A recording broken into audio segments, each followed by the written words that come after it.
The X Zone Radio Show is heard on radio broadcast affiliates worldwide, including AM 580 CFRA in Ottawa, Ontario, Canada. WPUL AM 1590 in Daytona Beach, Florida. KOHI AM 1610 in St. Helens, Oregon.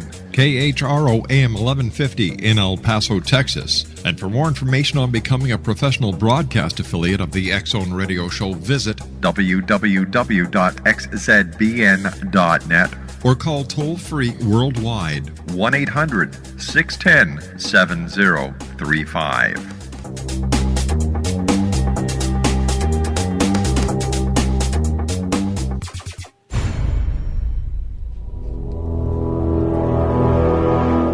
The X Zone radio and TV show is largely an opinion talk show. All opinions, comments, or statements of fact expressed by Rob McConnell's guests are strictly their own and are not to be construed as those of the X Zone radio and TV show or in any manner endorsed by Rob McConnell, Relmar McConnell Media Company, Talkstar Radio Network, its affiliated stations, or employees.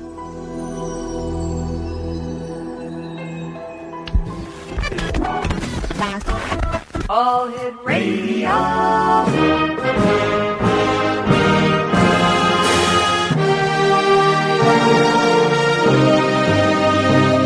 Welcome to the X Zone, a place where fact is fiction and fiction is reality. Now, here's your host, Rob McConnell.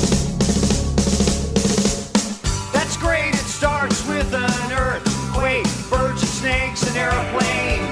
Lenny Bruce is not afraid. I have a hurricane, listen to yourself, churn world serves its own needs. Dummy serve your own needs, beat it up and knock, speak, grunt, no strength. The ladder starts to clatter with fear, bite down, high wire and a fire represented 7 games in a government for hire and a combat site.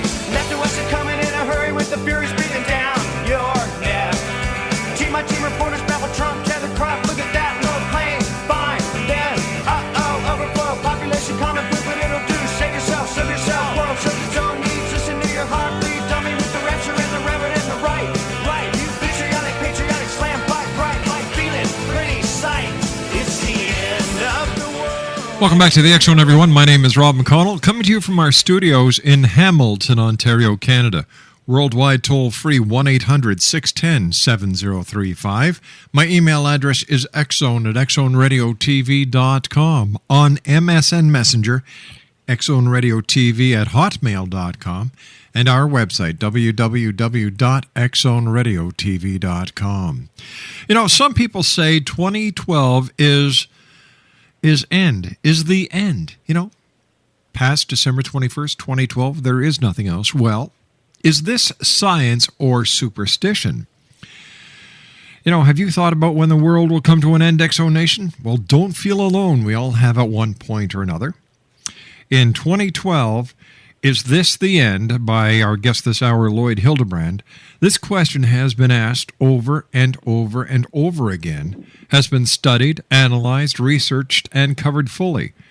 So many people and cultures have their own opinions about this question, which is very timely in light of the fact that the Mayan calendar ends on the 21st of December 2012.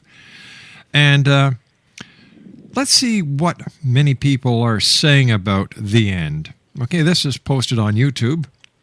December 21st, 2012 isn't the end of the world. It's the end of the world as we know it. It's the end of the darkness age in the history of Earth. It's the end of the triumph of materialization, where humans lose their true bond to nature through external impressions. Let me see, posted on Facebook 2012. What will you choose? Posted on MySpace 2012. Wake up, everyone. And our guest this hour, Lloyd Hildebrand, said, are we doomed? Is there a light at the end of the tunnel? How do we prepare for the uncertainties we face? The title of the last chapter, Do Not Fear, says it all. Lloyd Hildebrand is my special guest. He is the author of 2012, Is This the End? And Lloyd, welcome to the X Zone. Rob, thank you very much for having me on your show. It's an exciting experience for me. And there's so much that's going on in the world today that seems to indicate that, you know, the world is in upheaval in almost every area of life. And so I think it's good for us to take a look at what some of these ancient cultures, civilizations, and religions have to say about the end of the world. It was truly a fascinating project for me to undertake, and the research, was very, very fascinating. A lot of commonalities between many of those sources. All right, Lloyd, you and I have to take a 2-minute commercial break. Please stand by, and thanks very much for sharing your time with us here in the X Zone. You're very welcome. X Zone Nation, our special guest this hour is Lloyd Hildebrand. The name of his book is 2012, Is This the End? The website is www.bridgelogos.com. That's BRIDGELOGOS.com. And Lloyd and I will be back on the other side of this 2-minute commercial break as the X Zone continues from our studios in Hamilton, Ontario, Canada. Don't go away. We'll be right back. Return, listen to yourself churn. Locking in, uniform and book, burning blood, letting every motive escalate. Automotive incinerate, light a candle, light a motor, step down, watching heel crush, uh-oh, this means no fear. Cavalier, renegade, steer clear, tournament of lies. Offer me solutions, offer me alternatives, and I decline. It's the end of the world as we know it. It's the end of the world as we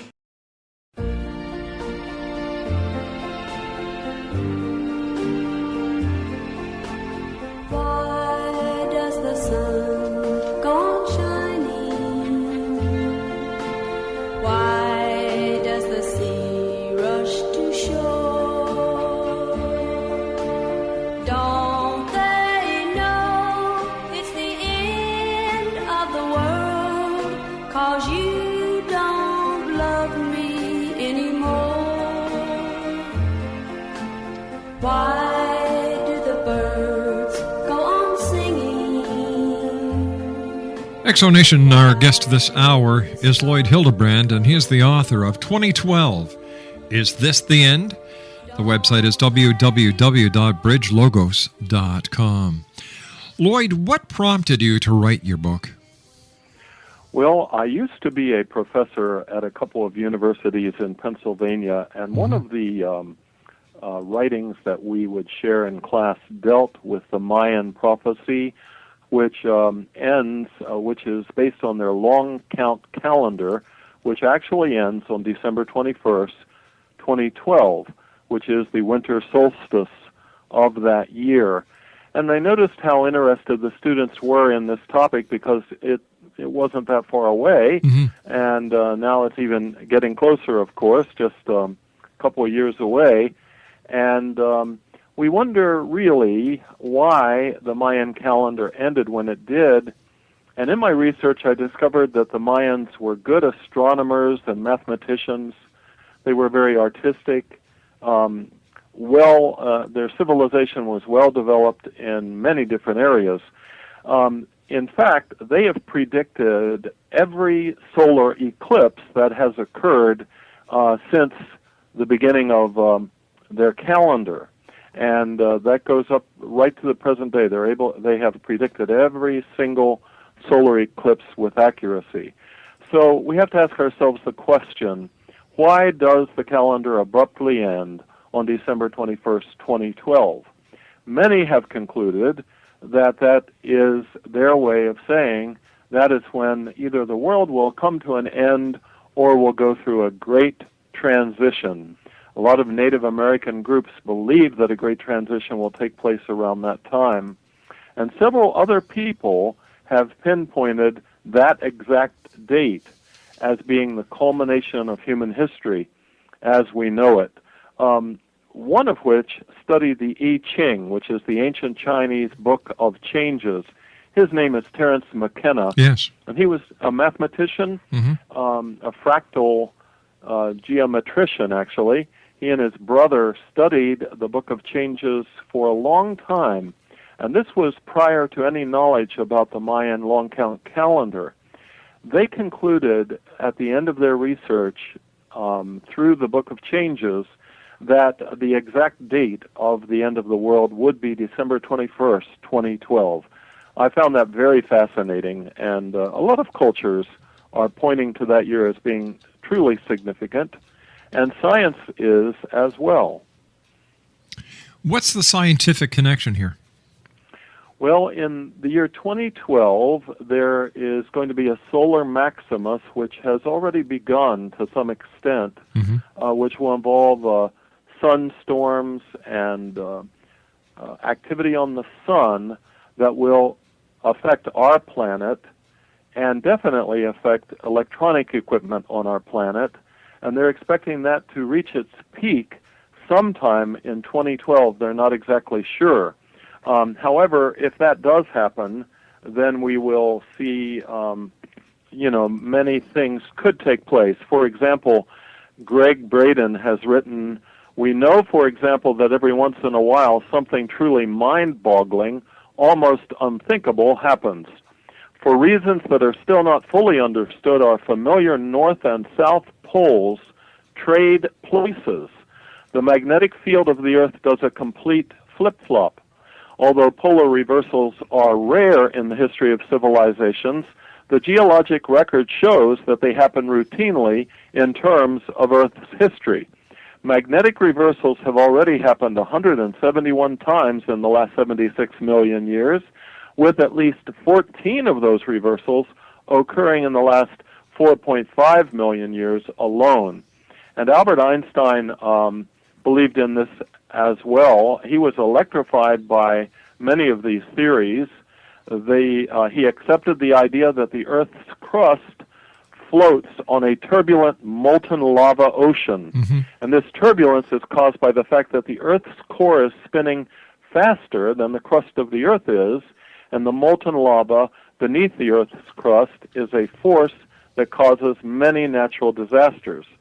In fact, the source for every volcano, earthquake, tsunami, and polar shift is found beneath the Earth's crust.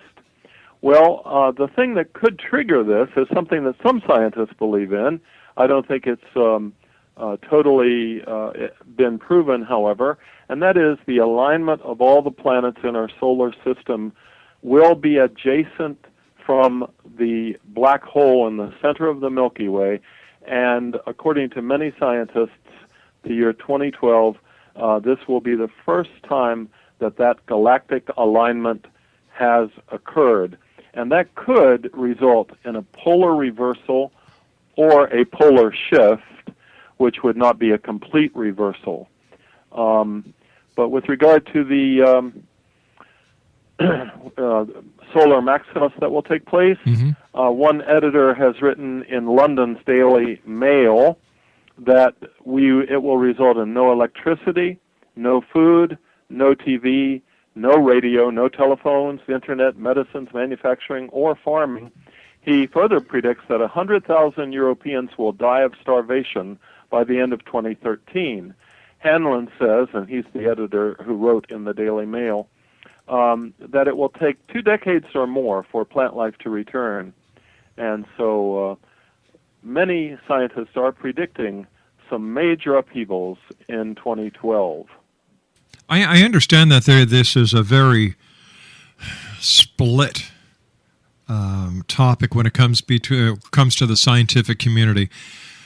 Is it possible that there's just as much hype when it comes to the end of the Mayan calendar and the end of the world as there was with Y2K and nothing happened? I'm sure there is a great deal of hype about it, and I think we need to sort through all that. I do think we need to be very watchful about what is happening around us. I do see signs in nature of, tremendous changes.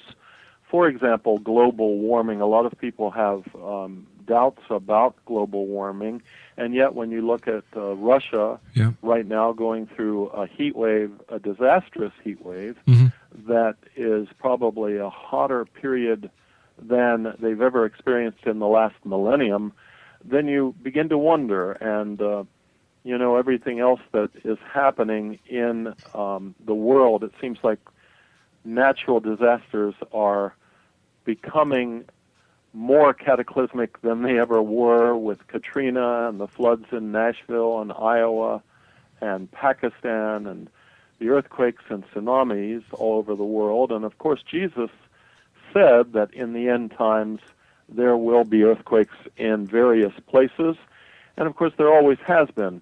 But it does seem like there are that earthquakes are increasing with greater intensity and frequency than they have in the past as well. The Cherokees talked about the third great shaking of the earth, and they almost seem to indicate that that will be World War III or something equivalent to it. They believe the first great shaking was World War I, and then World War II was the second. But during the third great shaking, they really believe that the end of time will be upon us. And so a lot of Native Americans have that view as well. But as I said before, some of them believe that it could be the beginning of a whole new age for the human race. Tell me, as an author as well as a biblical scholar, do you believe that we are in the end times as talked about in the book of Revelations? I do believe that, and my basis for that is really what Jesus said about the end times, and he really gave a few different things. He said that this gospel of the kingdom will be preached in the whole world as a testimony to all nations, and then the end will come. Well, satellite television and the internet are enabling that preaching to take place. Satellite networks are reaching into, even some of the remotest parts of the earth, and radio broadcasts and so forth. Jesus also said, then there will be great distress, unequaled from the beginning of the world until now, and never to be equaled again. If those days had not been cut short, no one would survive, but for the sake of the elect, those days will be shortened. Jesus had a great deal to say about the end times, and it would seem that he wants us to be prepared for the time when the last days. And he said, when evening comes, you say it will be fair weather, for the sky is red, and in the morning today it will be stormy, for the sky is red and overcast. You know how to interpret the appearance of the sky, but you cannot interpret the signs of the times. He calls us to be vigilant and to be prayerful. The Apostle Peter said, the end of all things is at hand. It is time for us to be serious, to be vigilant and prayerful. Jesus also said, just as it was in the days of Noah, so also will it be in the days of the Son of Man. People were eating, drinking, marrying, and being given in marriage up to the day Noah entered the ark. Then the flood came and destroyed them all. It was the same in the days of Lot. People were eating and drinking, buying and selling, planting and building. But the day Lot left Sodom, fire and sulfur rained down from heaven and destroyed them all. It will be just like this on the day the Son of Man is revealed. And of course, Orthodox Christianity teaches that Jesus will come again. It was interesting to me that Lloyd, please stand by. We've got to take our news break at the bottom of the hour. We'll be right back. Exonation Lloyd Hildebrand is our special guest. He's the author of 2012, Is This the End? Website, www.bridgelogos.com. And we'll be back on the other side of this commercial break with the news as the X-Zone continues from our studios in Hamilton, Ontario, Canada. My name is Rob McConnell. Don't go away.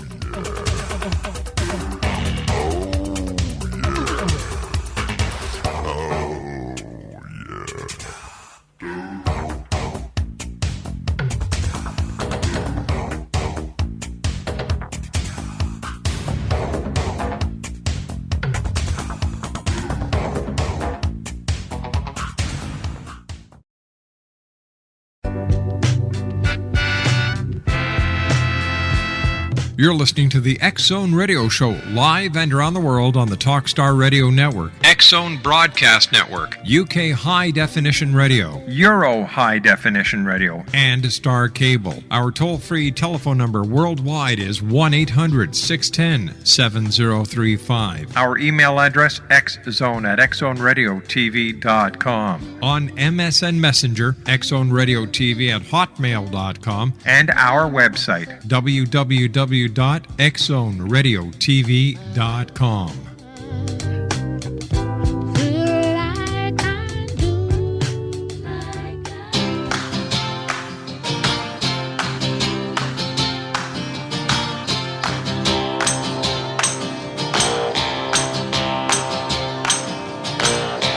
Walk out, girl, don't you walk out. We got things to say. Talk out, let's have it talked out and things will be okay. Girl, I don't wanna fight. I'm a little bit wrong. You're a little bit right. I say, girl. Exonation, Lloyd Hildebrand is my special guest. He is the publisher and CEO of Bridge Logos Foundation. Throughout his career, he has served as a pastor, teacher, professor, writer, counselor, and educator. He has co-authored several books, including Cops and God, God's Special Promises to Me, and Victory in Jesus, and edited hundreds, including Heaven is So Real. His website, www.bridgelogos.com. We're talking about Lloyd's new book. It's entitled 2012, Is This the End? Lloyd, in order for the end to come as written about in the book of Revelations, doesn't the Antichrist have to come first?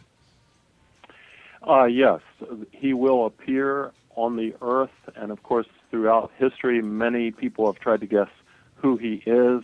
There are people today who believe he has already been born, but the 10 key prophetic signs in the Old and New Testament of the end of the world would be the return of Jews to their homeland, and that happened in 1948. Yeah. The repossession of Jerusalem by the Jews, the rebuilding of the temple in Jerusalem, that has not taken place. There are some groups that are planning it, though. The establishment of a one-world government, the recognition of a one-world religion, the northern invasion of Israel, an increase in worldwide travel and knowledge, the rise of false prophets and an increase in occult activity, the church will become apostate, and then society will suffer a major moral breakdown. Well, many of those things have already taken place, but some of them have not. You know, this leads me to my point, Lloyd, that if we're looking at December the 21st, 2012, and first of all, the Antichrist has not made his appearance.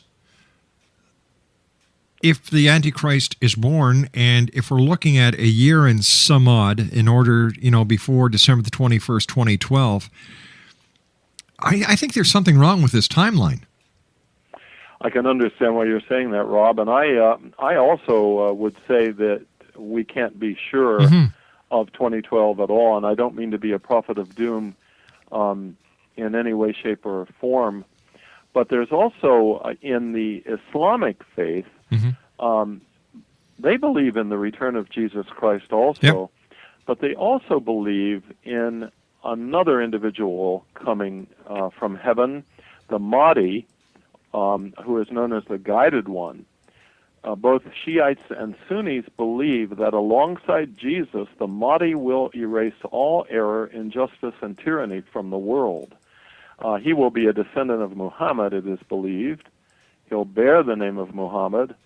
His rule will not be long, only perhaps 19 years at the most. His coming will be accompanied by the raising of a black standard, which I won't go into any detail about. But when the Mahdi comes, according to Islamic teaching, the Antichrist will appear in the east. It is reported that Muhammad said this about the Mahdi: "The world will not pass away before the Arabs are ruled by a man, the Mahdi, of my family, whose name will be the same as mine." And some people believe that Osama bin Laden is actually the Mahdi. If that were to be true, that means that someone who probably is working with him would be the Antichrist. But I won't go into much more detail there. It's just very interesting that they believe in the return of Jesus. They also believe in the Antichrist. And the belief that bin Laden is the Mahdi lends credence to the thought that the end times are upon us. So is it a matter of taking the pieces and making them fit in order to make a prophecy come true? And is it possible that these aren't the real pieces at all? Oh, I think it's entirely possible. Absolutely, Rob. I think our job is to be alert, to be vigilant, and to prepare ourselves for, at least spiritually, for what the Bible says will be coming one day. What do you believe is going to happen, Pastor? Well, I believe that Jesus will return, that he will capture the believers who are on the earth, and as the Bible talks about, that is known as the rapture. They will join him in the air, and the dead in Christ will rise out of the graves to join him as well. He will be returning to this earth to set up a kingdom, and his followers will be joining with him.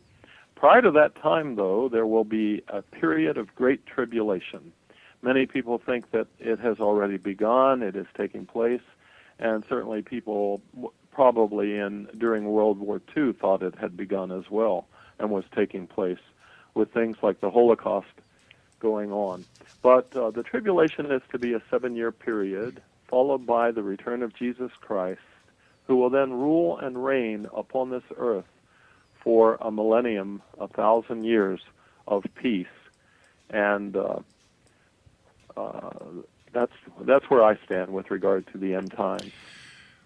What happens, sir, December the 22nd, 2012, and it's just another day like today was? I think it could very well be another day like today was.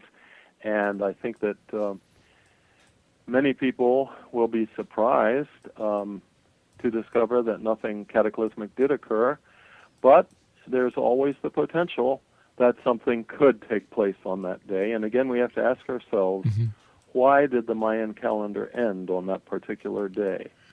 Well, according to the Mayans that I've spoken to, it's because it was the end of the cycle. It's just like you or I on January the 1st taking down last year's calendar, putting up a new one. Yes, many of them do believe that. Some of them, however, believe it is the end. Don Alejandro, who is a Mayan elder, said this: on December 20th of 2012, Mother Earth will pass inside the center of a magnetic axis, and it may be darkened with a great cloud for 60 to 70 hours, and that because of environmental degradation, she may not be strong enough to survive the effects. It will enter another age, but when it does, there will be great and serious events. Earthquakes, maremotos, which are tsunamis, floods, volcanic eruptions, and great illness on the planet Earth. Few survivors will be left. Well, that's what one Mayan elder has to say about that time. But again, I don't want to say that that is what I believe. I'm just doing the research and certainly found it fascinating. And I respect your research. Thank you. There's another prophecy out there, Rob, if I may interject it at this point. It's known as the Last Pope Prophecy. And in this prophecy, we have an Irish monk by the name of Saint Malachy, who wrote in the 1200s about the last popes. According to his prophecy, either the Pope Benedict, who is the 265th Pope of the Roman Catholic Church, he is now an octogenarian and may not rule much longer, that he or his successor may be the last pope according to St. Malachi.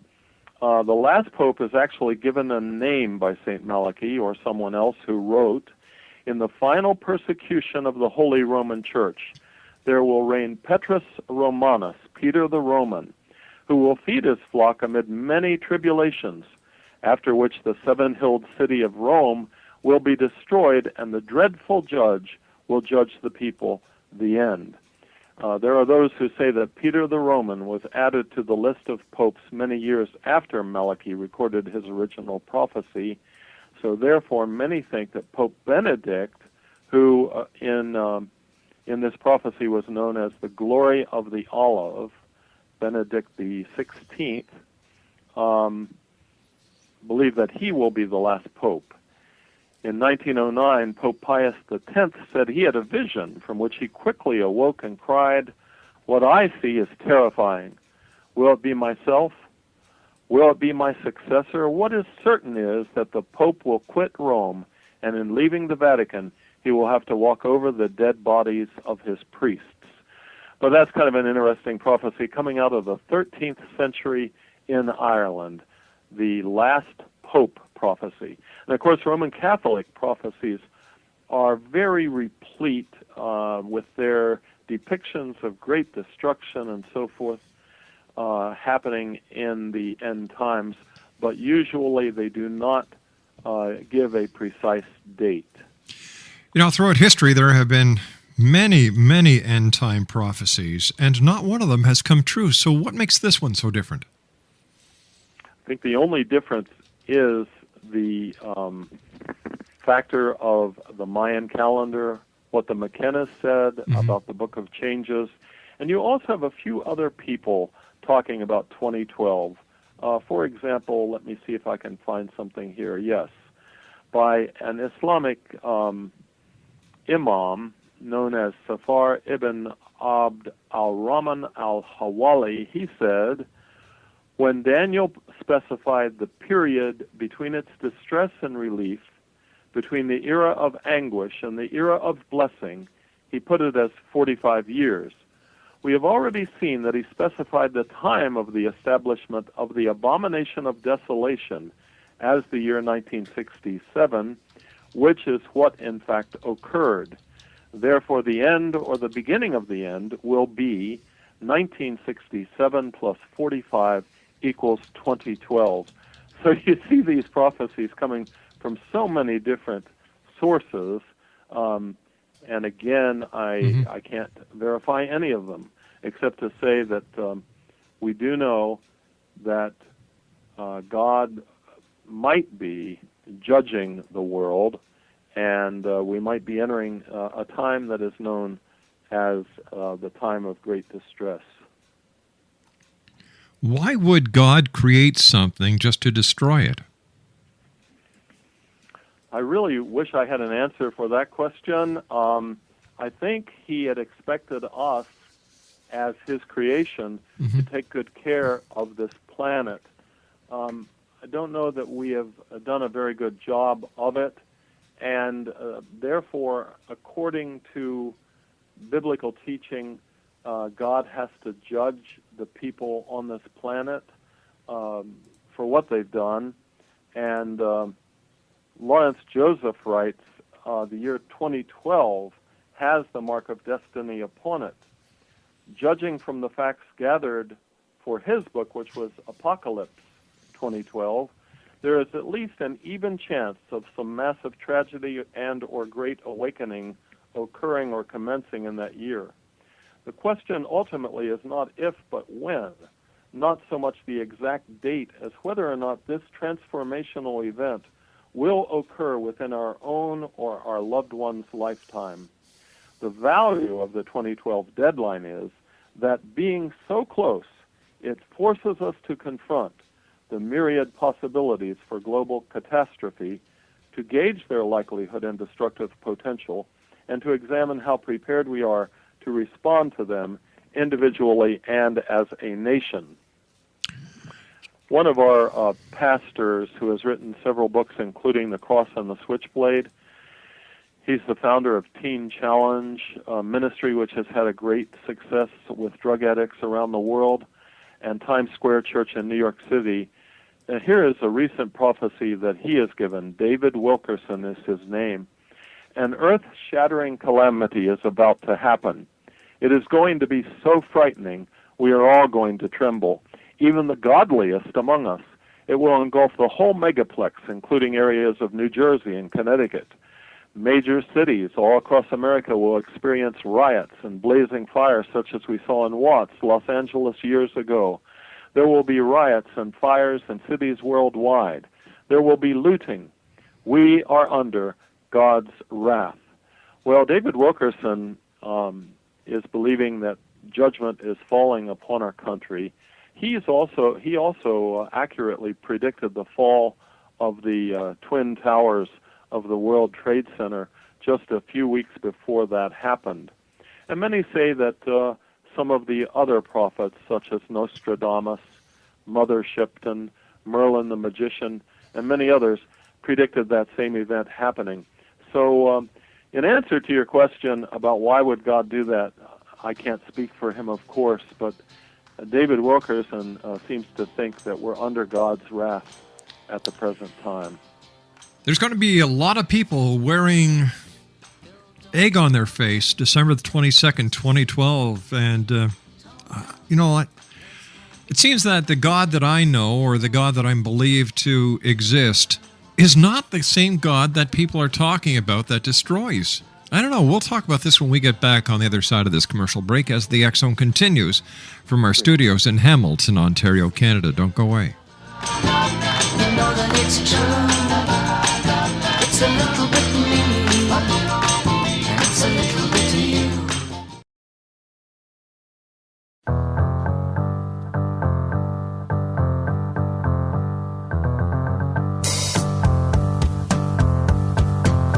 I like the way you smiled at me. I felt the heat that enveloped me, and what I saw I like to see. I never knew where evil grew. I should have steered away from you. My friend told me to keep clear of you. Explanation, my very special guest this hour is Lloyd Hildebrand. He's the author of 2012, Is This the End? His website is www.bridgelogos.com. And first of all, Lloyd, it's been a great pleasure having you with us this hour. Thank you very much for joining us. And I'd like to take this opportunity of thanking Sean Myers, who is your publicist, for helping make this possible. Thank you, Rob. It's a real joy to be with you, and I really appreciate the questions. They're very stimulating. Thank you so much. I've got a thought here, and I'm just wondering if this might have something to do with it. The fact that so many people believe that the world will be coming to an end on December the 21st, 2012, and there are many false prophets out there at this time. Yes. I'm just wondering if this is part of the plan to raise a spiritual awareness. You know how sometimes fathers, like you and I, play a little bit of psychological games with our children? Yes. We get them to do what we really want them to do by causing a distraction in the right hand where the left hand is actually the lesson. Yes. I'm just wondering if this is part of the plan to come up with this end of the world scenario so that we would come back to spirituality and say, whoa, yes, this is a close call. Thank you, God. Yes. I suspect there's a great deal of validity in what you're saying there, Rob. In fact, many of the ancient cultures say that that's exactly what will happen. You know, we have become so materialistic and greedy, and we've given ourselves over to so many things that are not good. And many of those ancient cultures, and certainly including Christianity, believe that we will, that there will be a revival, that people will change. And I think that's a good point, because some of the spiritual steps to take as we contemplate the end times would be, of course, to pray, to draw close to God. The Bible says if we draw close to Him, He will draw close to us.